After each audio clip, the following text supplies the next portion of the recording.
I literally need a minute.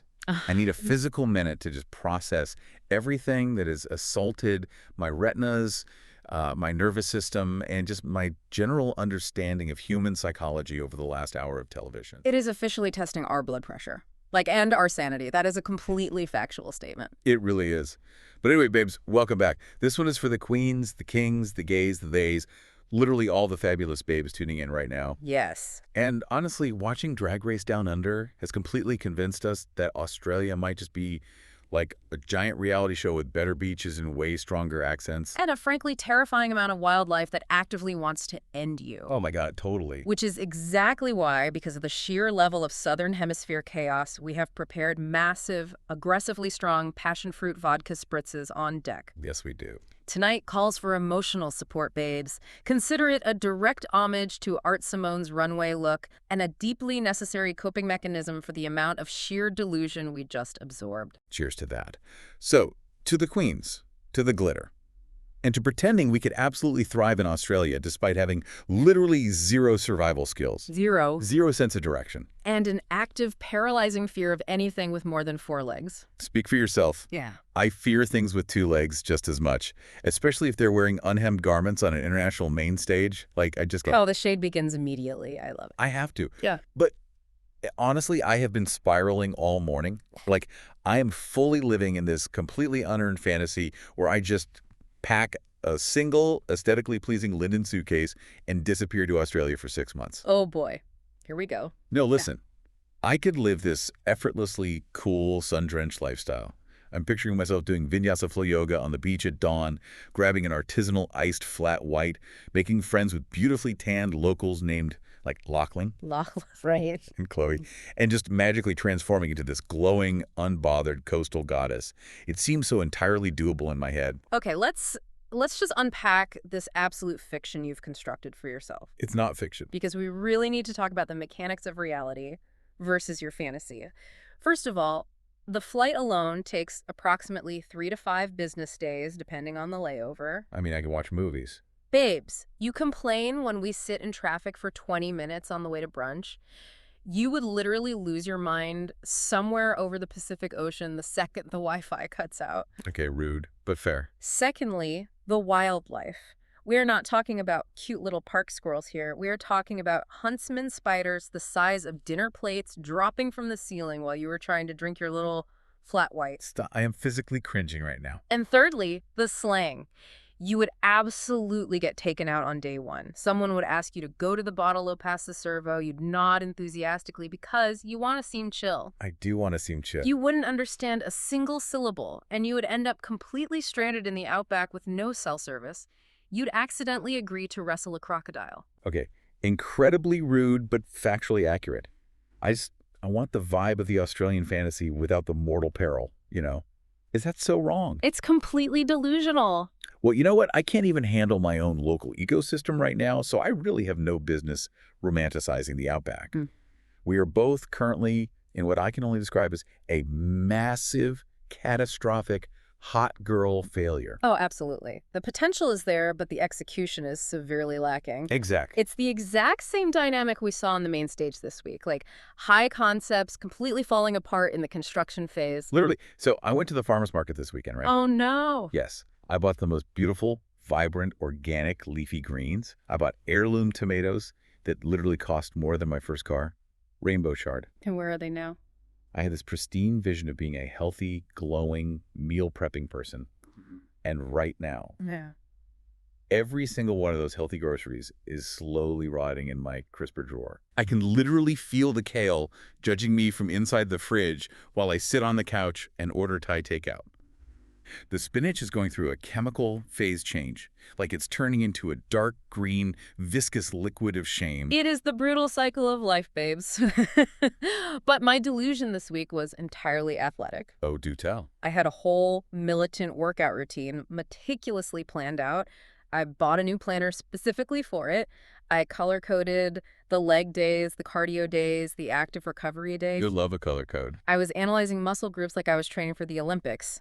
And what actually happened? You didn't do it. The reality of human inertia set in. I sat on the couch in my aggressively expensive compression athleisure wear, drank exactly one violently green juice, which, by the way, tasted like dirt, lawn clippings, and regret. And I just sat there waiting for an immediate, profound physical transformation. Just expecting abs to form on the sofa. Exactly. And when I didn't have a visible six-pack an hour later, I abandoned the entire project. We are definitely not in our hot girl era. We are firmly entrenched in our potential is there era. Potential is there is absolutely going to be the title of my unauthorized biography. But speaking of potential, it got me thinking while I was watching this episode. Oh. What would our drag names be if we were suddenly dropped into the drag race down under workroom? Like, who would we fundamentally be in that high-pressure environment? Oh, I have given this an incredibly unhealthy amount of thought. I knew you would. If you analyze my personality matrix, my persona would have to be a hyper-analytical, cutthroat fashion queen. Right. Like a real unapologetic fashion snob. Oh, totally. You'd be terrifying. The name would be something ridiculously pretentious that requires a French accent to pronounce correctly, like Sartoria Splendor or Critique Couture. Critique Couture. I'm obsessed. I would walk into the workroom on day one wearing a heavily structured avant-garde architectural garment made entirely of repurposed vinyl and spite. And spite. Yes. I would look the other queens up and down and immediately start reading their seams. I would absolutely dominate the runway. I would give the judges high fashion editorial realness every single week. Okay, but wait, what's your downfall? Well, here is the tragic, inevitable flaw in my master plan. I would be an absolute disaster in the very first acting challenge. Oh, for sure. You wouldn't be able to let go. Exactly. I would overthink the mechanics of comedy. I would refuse to contort my face or be ugly for a cheap laugh, and I would be a swift, humiliating first out. Oh my God, you would absolutely refuse to do the ugly crying face. I can picture it perfectly. You'd be standing there in restrictive couture, physically unable to bend your arms. Totally frozen. While Michelle Visage is screaming at you from the judges' panel to just loosen up and be stupid. And I simply wouldn't do it. Meanwhile, I would be the exact polar opposite. I would be an overly emotional, bleeding heart comedy queen. My name would be something deeply tragic but campy, like Tragedy Ann, or maybe Puddle of Tears. Puddle of Tears is actually so good. Right. I would be the queen who completely falls in love with every single person's trauma backstory in the workroom. You'd be weeping at the mirror chat. I would literally start sobbing during the talent show because I'm just so overwhelmed with pride that everyone is following their dreams. It would be exhausting. The judges would be looking at me completely baffled, saying like, can you just tell a joke? Can you just be funny? And I'd be weeping uncontrollably, screaming, but art is pain, Michelle. You don't understand my journey. You would be giving full torrential waterworks before RuPaul even walked into the room for the first mini challenge. I really would. I have a lot of feelings. It would be emotionally exhausting for everyone involved. But babes, enough about our Australian fantasies, failed wellness plans, and imaginary, deeply flawed drag careers. True, true. Let's head to the main stage, where the actual queens are serving charisma, uniqueness, nerve, talent, and significantly better makeup skills than we will ever possess in our lifetimes. Let's do it. Oh my God, we have to start with the workroom fallout from last week because the vibe was so unbelievably tense you could literally cut it with a heavily contoured cheekbone. It was suffocating. The episode opens with the queens returning to the workroom to process everything, and of course, the absolute first thing they have to deal with is the psychological rug pull of the Raven twist. Okay, I have to go off about this. We do. Because it has been bothering me on a structural level for an entire week. What was the actual point? Seriously, let's analyze the mechanics of reality TV production for a second. Yeah, what did it actually achieve? Exactly. What was the strategic, narrative, or entertainment value of that twist? The producers brought Raven in, hyped her up, made all the queens and the audience at home think she was a real terrifying competitor. And she's Raven. She's a legend. And then they just yanked her out 12 hours later to be a guest judge. And on top of that, it meant Nicole Paige Brooks got sent packing. It felt like such a cheap, manipulative gag. It really was. It wasn't a season-long narrative arc. It wasn't a returning queen situation that changed the math of the competition. It was just a one-episode psychological stunt that actively harmed the actual competitor's mental game. I completely agree. You cannot throw a legendary titan of the franchise like Raven into the mix and not expect it to completely derail the lesser-known queens who are already fighting for their lives and dealing with imposter syndrome. It was a brutal psychological mind game. And it breaks my heart. It genuinely makes me teary-eyed just talking about Nicole Paige Brooks. Oh, here come the tears. No, listen, if you look closely at the footage from last week, you could literally see it in her eyes the moment Raven walked in. The fire just completely went out. She was defeated before she started. She was so distracted by the sheer magnitude of Raven being there, she completely lost her footing in the challenge. And then, the moment Raven was revealed as just a judge, it was too late for Nicole to recover her momentum. Yeah, she had mentally checked out. She deserves so much more time to shine on an international platform. Especially coming from such an early season of the U.S. franchise, I absolutely hate that her redemption storyline became collateral damage to a producer stunt that didn't even pay off. It was incredibly messy production. But what is even messier and infinitely more fascinating to analyze from a reality television perspective is the immediate strategic shift we saw forming in the workroom right after that elimination. The alliances. Yes, the lipstick reveals happened, and it became glaringly, uncomfortably obvious. The Down Under girls are systematically protecting each other. It's a full-on voting block. Art Simone was very open, almost brazen, about looking after her Down Under sisters. Flor tried to play it off as a joke, doing this little fake out pretending she picked Lala Ree's lipstick. Which was so awkward, by the way. But when it came down to it, she actually voted against Nicole, too. The alliance lines aren't just drawn in the sand, they are drawn in permanent marker on a whiteboard for everyone to see. You could literally feel the panic radiating off the international queens. Like, you could see the exact moment the math clicked in their heads. They realize they are completely outnumbered and out-allianced on foreign soil. Right. But here is where we have to look at the broader implications of this strategy. Is this overt public alliance building actually good television? Or is it a fatal flaw that is going to backfire spectacularly on the Aussie and Kiwi queens? Oh, it's definitely a fatal flaw. Because if we look at the mechanics of standard Drag Race seasons, alliances are usually incredibly subtle. Exactly. They are spoken about in hushed whispers in the bathroom away from the cameras, or implied through subtle voting patterns, because Drag Race, fundamentally, is sold to the audience as a meritocracy.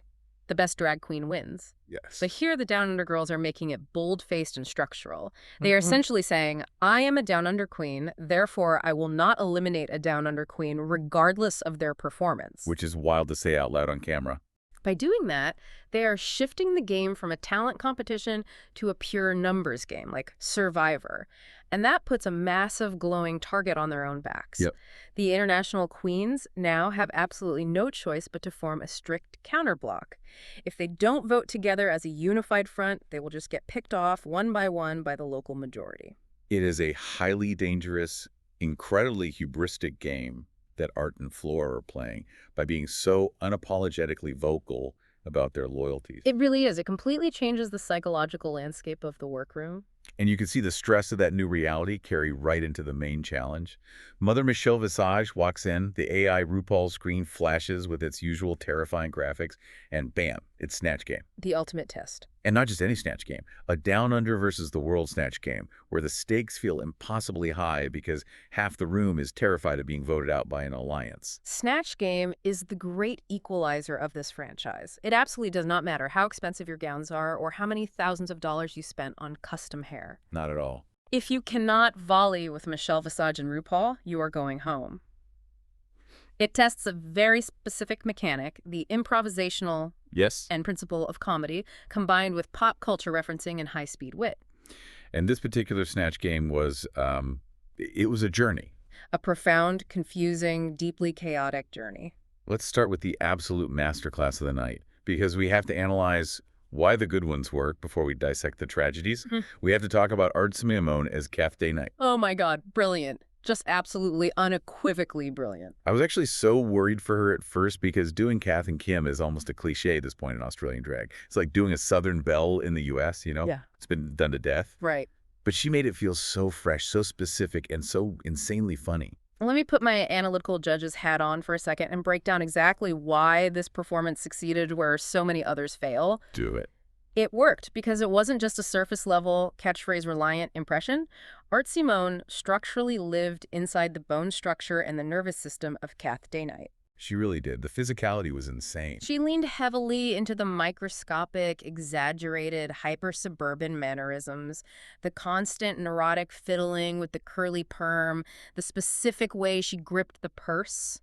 The tight pursed lips. Yes, the tight pursed lips of women judging her neighbors.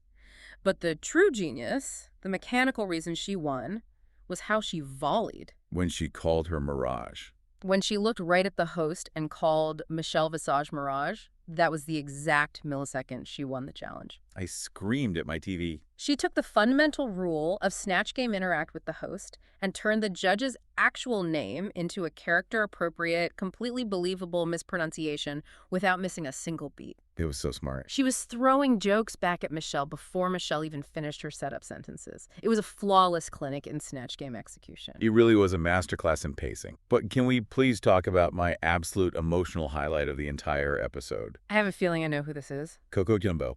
Coco Jumbo finally got positive critiques. She did do well. I was legitimately almost crying on my couch just watching her face light up on the runway when she realized she wasn't in the bottom.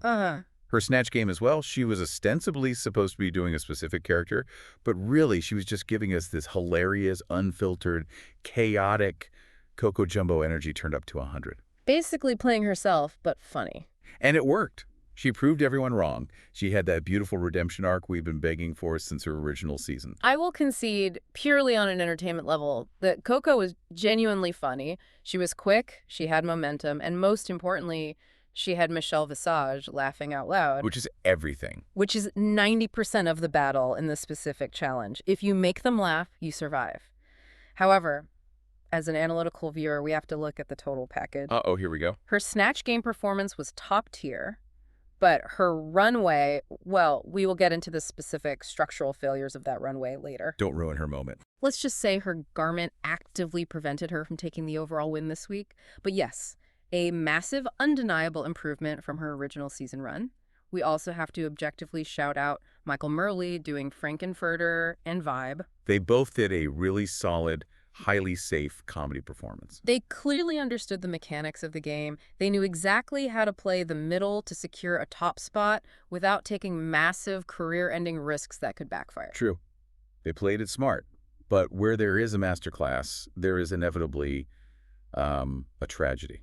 Oh, yes. And we have to talk about the absolute crushing flops of the night. Flops is an incredibly generous diplomatic term for the absolute void of comedy we witnessed from certain queens. It was rough. Let's start with Flor doing Mr. Bean, or as I like to call it, a localized assault on the very concept of physical comedy. I was watching through my fingers. Let's analyze why this failed so spectacularly. Rowan Atkinson is a generational genius of silent physical acting. He uses his entire body to tell a joke. But Snatch Game is a seated panel format. You are trapped behind a desk. You can only use your face and shoulders. So Flor was just doing this cringe-worthy, restricted, interpretive dance with her shoulders while making bizarre, guttural noises into a dead microphone.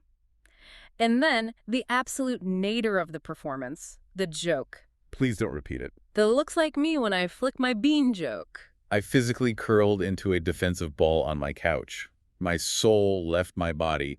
I wanted to hide under my weighted blanket and never emerge. It was so deeply uncomfortably desperate. It is the classic textbook panic move of a drag queen who suddenly realizes in real time that she is bombing on international television. Yeah, the panic sets in. When the silence gets too loud, they resort to base vulgarity that doesn't even make contextual sense for the character they're playing.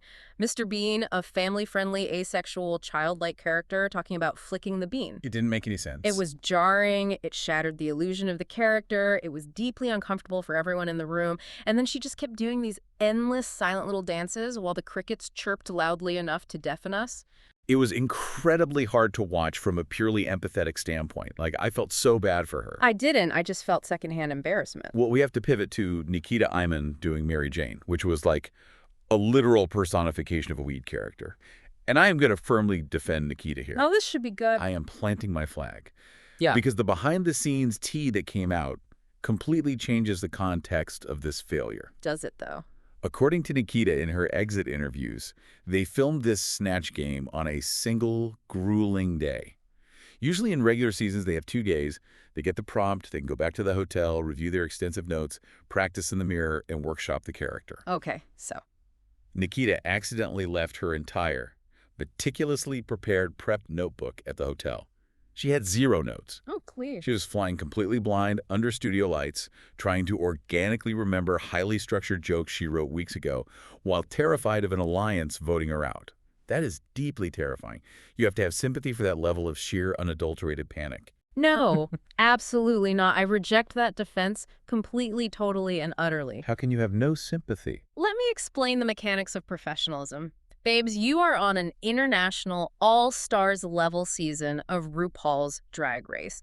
You are not at a local Tuesday night open mic at the neighborhood pub. But she didn't have her notebook. If you forget your notebook, you adapt. You write the jokes on your arm in waterproof eyeliner in the bathroom during a production break. You figure it out. The ability to pivot is what separates a good drag queen from a great one. That's so harsh. Her Mary Jane was a completely one-note, glazed-over, stereotypical stoner character that went absolutely nowhere narratively. I don't get the munchies get me. Groundbreaking, truly revolutionary writing. Okay, it wasn't her best work. It was completely flat, it lacked any sort of psychological dimension, and she completely, utterly failed to establish a rapport or a rhythm with Michelle. She deserved to be in the bottom 2, notebook or no notebook. The failure was in the execution, not the preparation. You are so incredibly ruthless. You have 0 mercy. I call it like I see it. But okay, we've thoroughly covered the good, we've covered the bad. Now we absolutely must discuss the unhinged. M1ss Jade So as the universe. I have never in my entire life, across any franchise of this show, seen someone so deeply, intensely committed to absolute structural nonsense. I lost my entire mind. It was a literal womp-womp show of astral projections, quantum jumping, and black hole. Pure delusion. She was just stringing esoteric, new age buzzwords together with the absolute unshakable confidence of a cult leader. What is genuinely fascinating here from a structural standpoint is that Michelle Visage actively tried to save her. She really did try. Michelle, being the seasoned pro she is, threw Jade a massive, glowing lifeline. She was trying to set up a joke, trying to bring the conversation back down to earth, pun entirely intended, so Jade could deliver a punchline. But Jade just wasn't having it. Jade was completely stuck in an inescapable, self-created time loop of her own delusion. She just kept repeating things about nuclear fuel, quantum physics, and black holes with a deadpan stare. It was hypnotic in the worst way. There was no setup, there was no punchline, it was just a continuous, uninterrupted sound bath of absolute confusion. And yet, defying all logic and reason, she somehow escaped the bottom too. It's because her runway look saved her, which is like the perfect logical transition, because we need to meticulously break down this tropical fruit runway. Oh, let's talk fashion. The category was highly specific. It required a bright, colorful color palette, and some of these queens absolutely devoured the prompt. Let's start with the standouts, because there was some true, undeniable fashion constructed on that stage. Vibes, watermelon look. Stunning. Let me analyze exactly why this was exceptional from a styling perspective. It wasn't just a green and pink dress. Anyone can sew green and pink fabric together. Right. It was the meticulous attention to the semiotics of styling. She had matching watermelon slice earrings. She had a perfectly scaled, matching watermelon slice ring. Every single minute detail was highly curated to sell the total fantasy of the character. It felt so complete. That is exactly how you accessorize, babes. It showed an advanced understanding of proportion, color theory, and thematic cohesion that elevated the entire garment from a simple costume into an editorial fashion moment. It really was cohesive. But my absolute favorite of the night, hands down, no contest, was Art Simone's passion fruit. Oh, that was a moment. She came out in this gorgeous, heavily structural burgundy PVC jacket. It looked like high fashion, Matrix-inspired couture. But then the mechanics of the reveal. The reveal was everything. She opens it up, and the entire inside lining is this incredibly vibrant, glistening, highly textured yellow fabric that perfectly mimics the wet, seeded insides of a passion fruit. It was intellectually smart, it was visually surprising, and the actual sewing and construction of that jacket was flawlessly executed. It was a perfect runway presentation because it told a story. It wasn't static. It had a beginning, middle, and end. And speaking of surprises, we absolutely have to talk about Flor's durian couture.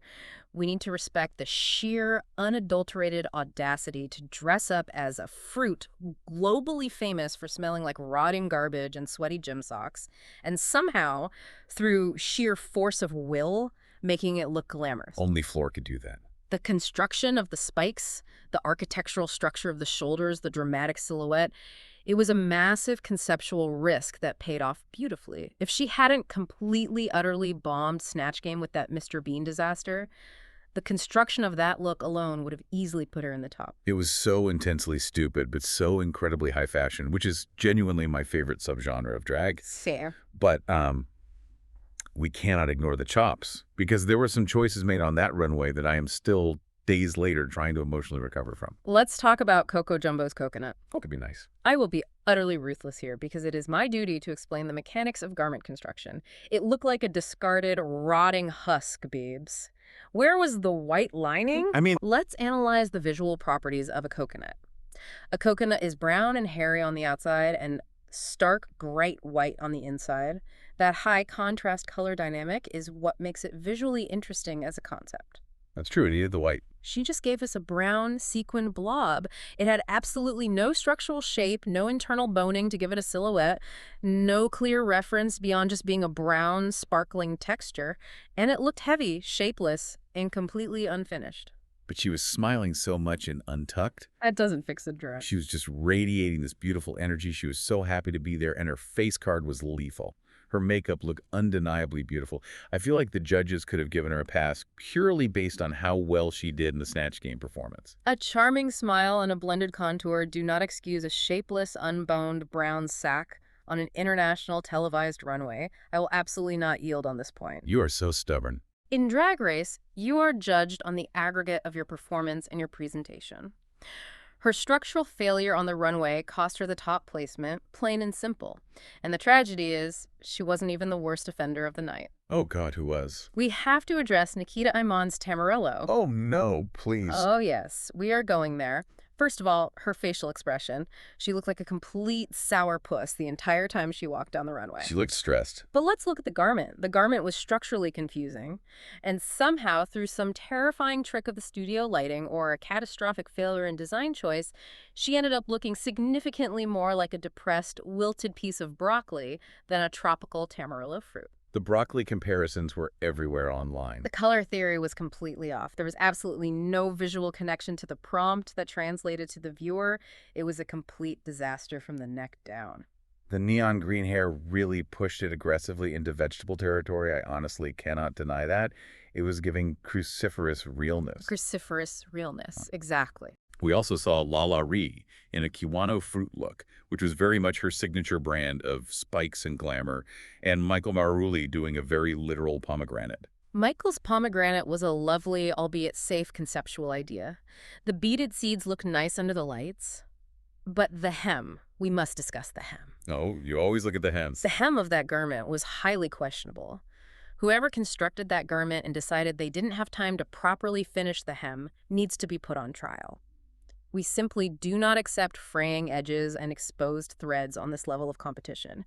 It shatters the illusion of luxury. You are literally zooming in on your 4K television screen just to check the hems of these queens' dresses, aren't you? It is my solemn duty to the viewing public to maintain high standards. Well, all this runway analysis led us to the final judgment. Art Simone and Vybe are rightfully declared our top two of the week, and they have to lip sync for the win, and, far more importantly, for the sheer power to eliminate one of the bottom queens. The stakes were astronomical. They performed to Dua Lipa's absolute pop anthem, Physical. Such an incredibly good song choice. It has so much high energy potential. And Art Simone, she fundamentally secured her legendary status in this franchise right here on this stage. It was a genius, tactical, psychological move. Let's break down the mechanics of this lip sync. Please do. The song starts. It's a high BPM pop song, and they are both getting physical, executing the standard high-energy pop star choreography you would expect. But then, Art goes for a reveal. The best kind of reveal. She takes off her glamorous runway wig, and underneath she still has the tightly curled, horrific Kath Day-Knight perm wig firmly attached to her head. I screamed. And the exact millisecond the wig is revealed, her entire body language, her facial expressions, her posture, it all instantly shifts aggressively back into the character. She is suddenly executing Dua Lipa choreography with the stiff, awkward, deeply uncoordinated, hilarious mannerisms of an Australian suburban mom at a Zumba class. It was comedic brilliance because it subverted the expectation of the song.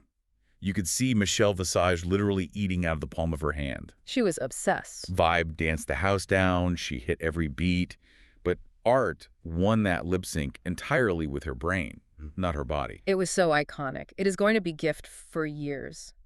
But then the adrenaline of the victory is immediately followed by the most gut-wrenching, uncomfortable part of the show. The elimination. Art wins, the music stops, and she has to stand there on the runway and deliver the elimination speech. Nikita Iman and Flor are standing there in the bottom two. This part was so hard to watch. Art saves Flor, her down-under sister, and absolutely axes Nikita. I was so heartbroken for Nikita. In her post-elimination interviews, she said she genuinely deeply thought she and Art had a personal connection. She thought she was safe because they had bonded. To be sent home on international television by someone you genuinely thought was a friend, that stings on a profound level. Let's analyze this specific speech from hell, because this moment is exactly where the fandom is truly deeply divided right now. It's all anyone is talking about. Art is standing there, holding the lipstick, holding all the power in the room, and she explicitly says out loud that she is saving Flor because Flor is the stronger competitor. Oh, I physically cringed into my sofa cushions when she said that. It was so brutal. It was so unnecessarily, gratuitously shady. Let's examine the power dynamics here. You already have the power. You are already saving your friend. Literally everyone in the room knows you are in a geographical alliance. Worry, it's not a secret. You can just take the diplomatic route and say, I am saving my down-under sister because I promised loyalty. Or, I am saving Flor because she is my family. But to publicly, verbally dunk on the girl you were actively sending home by looking at the judges and calling the other one stronger, it was a savage, calculated power move meant to diminish Nikita. But wait, do you really think she meant it maliciously, or was she just being brutally, objectively honest in the heat of the moment? Because if we look at the track record, Flor did win a challenge last week, and Nikita has been visibly struggling to find her footing since day one. I think it was a highly calculated television moment. She wanted to assert absolute dominance. She wanted to show the international queens that she isn't just playing the game, she is running it. It's a good point. But strategically, it leaves a very bad taste in the mouth. You absolutely do not need to kick someone in the shins on their way out the door just to justify your choice to the judges. It raises a massive, critical question about how the international queens are going to perceive Art Simone moving forward. She's painted a huge target on her back. She isn't just a strong competitor now. She has painted herself as a ruthless executioner who will use your weaknesses against you publicly. It's definitely going to cause massive shockwaves in the workroom next week. The paranoia is going to be off the charts. Okay, I need a deep cleansing breath. Let's lighten the mood slightly and move into our first segment of the night. The Koala Crown of the Week. Yes, this is the highly anticipated segment where we award specific, highly subjective, utterly biased honors to the queens for their contributions to our sanity or their contributions to the absolute destruction of it. I will start the proceedings. Give us your first crown. My koala crown for runway royalty goes, without a shadow of a doubt in my mind, to Vybe. Oh, a solid choice. The meticulous watermelon accessorizing was impeccable. It elevated a perfectly good outfit into a great, highly memorable drag moment. It showed an understanding of styling that many queens twice her age lack. I love that choice. My koala crown for funniest queen absolutely goes to Coco Jumbo. I know you hated her coconut husk with a burning passion, but her Snatch Game performance brought me so much pure, unadulterated joy. It was adequate. She proved every single doubter wrong. She finally secured those positive critiques from RuPaul, and her radiant smile on the runway was deeply infectious. She earned this crown through sheer charisma. Fair enough, I will allow it. My crown for best confessional of the episode goes to Nikita Iman, purely 100% for her behavior in the workroom during the Snatch Game prep. Oh my God, the yawning. Let's set the scene. While all the other queens were stressing out, spiraling into anxiety, hastily sewing garments, and sweating profusely over their characters, Nikita was just sitting there at her station, visibly and audibly yawning. Just completely zoned out. The sheer, unmitigated nerve to be that profoundly tired and unbothered while the entire world crumbles around you is iconic reality TV behavior. It is the exact opposite of hustle culture, and I respect it. She was so incredibly unbothered. It was fascinating to watch. Okay, my crown for biggest glow-up absolutely has to go to Art Simone. It's undeniable. If we look back at her original season run, it was rocky, to put it mildly. She was shockingly eliminated early. She was brought back. It was a whole messy narrative. But here, she is finally getting her flowers. She's crushing it. She has 2 main challenge wins already. She has completely dominated the competition and reminding everyone exactly why she is such a massive, respected powerhouse in the Australian drag scene. She has completely surgically rewritten her own narrative on this show. And finally, the most important crown, the queen we would invite on our imaginary, highly aesthetic Australian vacation. Oh, we absolutely have to agree on this one. There is only one correct answer. It's Coco Jumbo. 100% Coco Jumbo. Yeah. She just seems so genuinely, authentically happy to be alive and experiencing things. She would be an absolute delight at a bottomless brunch. She wouldn't complain about the sand getting in her shoes. And I feel confident she would probably fiercely protect us from the giant huntsman spiders. Exactly. She is exactly the kind of positive, radiant energy we desperately need in our lives right now. Moving swiftly on to segment 2, Runway or Runaway, we are going to issue our final, absolute legally binding verdicts on the standout looks of the night. We have thoroughly touched on the mechanics of these looks, but let's make it official for the record. Art Simone's PVC passion fruit, runway royalty, no notes, structural perfection. Agreed entirely. What about Michael Maruli's pomegranate? This is a textbook dictionary definition of safe but forgettable. Ouch. The conceptual idea was definitely there, the red coloration was striking under the lights, but the execution lacked the necessary polish. And as I aggressively mentioned earlier, the unhemmed edges were a tragedy. It was a nice attempt at the prompt, but it will completely fade from my memory by tomorrow morning. Okay, now for the absolute wild card of the evening. M1ss Jade So's Jackfruit. I am officially calling this a creative swing that almost worked. Really? I actually really loved the voluptuous, oversized flame she had going on around her body. It was completely bizarre, it was aggressively draggy, and it was so inherently, confusingly Jade. I will respectfully but firmly disagree with your assessment. It was visually and conceptually confusing. The massive proportions completely swallowed her natural silhouette, and I wasn't entirely sure how the flames logically connected to the botanical reality of jackfruit, beyond some abstract concept she probably concocted while listening to a sound bath. You just don't get her vision. But I concede it wasn't the absolute worst thing on that stage. The true runaway immediately looks are glaringly obvious. Nikita's Tamarillo broccoli color theory disaster. And Coco's brown, shapeless, unboned coconut husk. Throw them both directly into the municipal compost bin immediately. Do not pass go. You are so incredibly mean, but honestly, I cannot argue with the visual evidence. All right, babes, it is time for my absolute favorite segment of the night.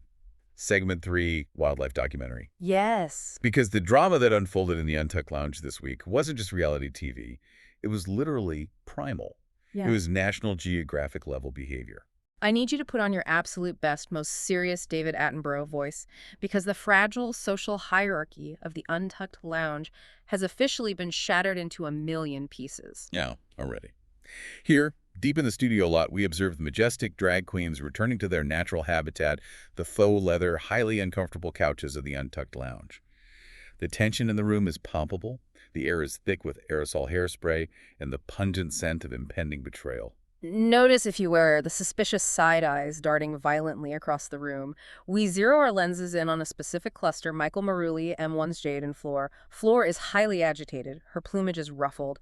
She directly calls out Michael for displaying what she perceives as excessive niceness, a clear survival tactic after Michael chose Flor's lipstick for elimination last week. Michael attempts to placate her with soft words, but the predator is already circling its prey. Flor smells weakness in the herd. But wait, a sudden, unexpected movement near the watering hole, the craft services snack table. A fragile alliance is blowing up in real time. The drama rapidly unfolds between Lala Ree, Flor, and M1ss Jade. Jade, acting entirely as the instigator bird, decides to expose Flor. She chirps loudly and clearly to the rest of the flock that Flor has been secretly talking trash about Lala's runway outfit behind her back. The atmosphere in the room turns instantly, violently hostile. Lala Rear, recognizing her position as the powerful alpha of the international pack, confronts Flor directly. Words are aggressively exchanged. Posture becomes incredibly rigid and defensive. And then, the climax of the encounter. Lala physically, viscerally reacts to Flor's look. It is a stunning, terrifying display of dominance. It is exactly like watching two massive kangaroos boxing in the dusty outback over territory. The alliances are deeply fractured. Trust is now proven to be a myth. This delicate ecosystem will never, ever be the same. I was literally gasping for air. When Jade just casually threw Flor into the bus like that out of absolutely nowhere, the sheer, unadulterated level of instigation... It was masterful. Jade wasn't even involved in the original beef. She wasn't catching strays. She just decided to light a match, toss it into the room, and watch the snack table burn to the ground for her own amusement. It was phenomenal, top-tier television. Let's analyze Jade's strategy here, because Jade knows precisely what she's doing. Oh, she knows. She plays the highly confused, esoteric space cadet on the main stage to disarm the judges, but the second she walks into Untucked, she is a highly tactical, heat-seeking missile of drama. She understands that breaking the alliances of your competitors is just as important as sewing a good dress. Which brings us perfectly to our final, deeply analytical segment for next week's Down Under Prophecies. Yeah. Based on the mechanics of what we just watched, what do we think is going to happen in the immediate fallout of this episode? My prediction for the next frontrunner is incredibly clear, but it comes with a massive structural caveat. Art Simone is currently poised to absolutely steamroll this entire competition. She has the forward momentum, she clearly has the judges' favor, and she undeniably has the talent to back it up. But, and this is a huge, glaring, but in the context of reality TV having 2 challenge wins this early in the season, combined with a very public, unapologetic down-under voting alliance, and capped off with a deeply shady, aggressive elimination speech, puts a target on her back the size of the Sydney Opera House. Huge target. The international queens are not stupid. They are going to gun for her the absolute second she slips up in a challenge. The moment she is in the bottom, they will all pull her lipstick. I completely agree. She's playing an incredibly dangerous, high-stakes game. My prediction for the surprise queen of the season is Coco Jumbo. You are really riding hard for Coco today. I am actively, desperately manifesting a main stage challenge win for Coco. She has proven she has the comedy chops now. She understands how to volley. She just desperately needs a challenge where she can shine without having to sew anything structurally complex. Yeah. If there's an acting challenge, a commercial challenge, or a roast coming up, Coco is going to take it and run. I will believe that prophecy when I actually see a fully hemmed, boned outfit on her body.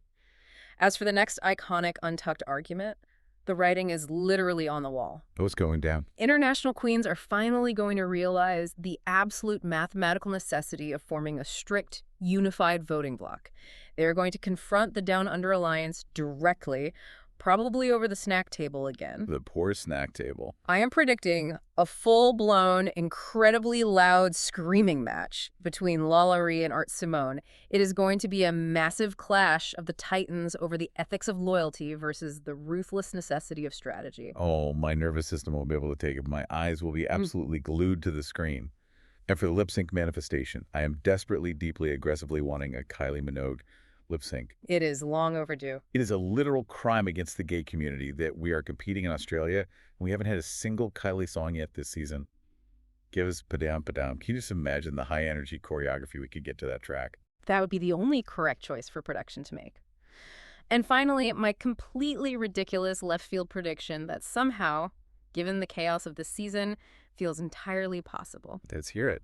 M1ss Jade So is going to walk down the main runway in a look based entirely on a highly niche, incredibly complex internet conspiracy theory. Like, she will literally be dressed as the fake moon landing soundstage or the hollow earth theory. I can literally see it happening. And she will explain it with such absolute, unwavering conviction that the judges will be so utterly confused they will just nod in terrified silence and declare her safe out of fear. I would genuinely pay hard-earned money to see Michelle Visage try to logically critique a flat earth runway look. It is logically inevitable at this point in her character arc. Well, babes, we have thoroughly unpacked the delusion, we have meticulously judged the garments, and we have barely survived another intense week in the reality TV outback. Now we turn the conversation over to you, the Snark Squad, because we need to hear your takes. We want to hear from you. We demand answers.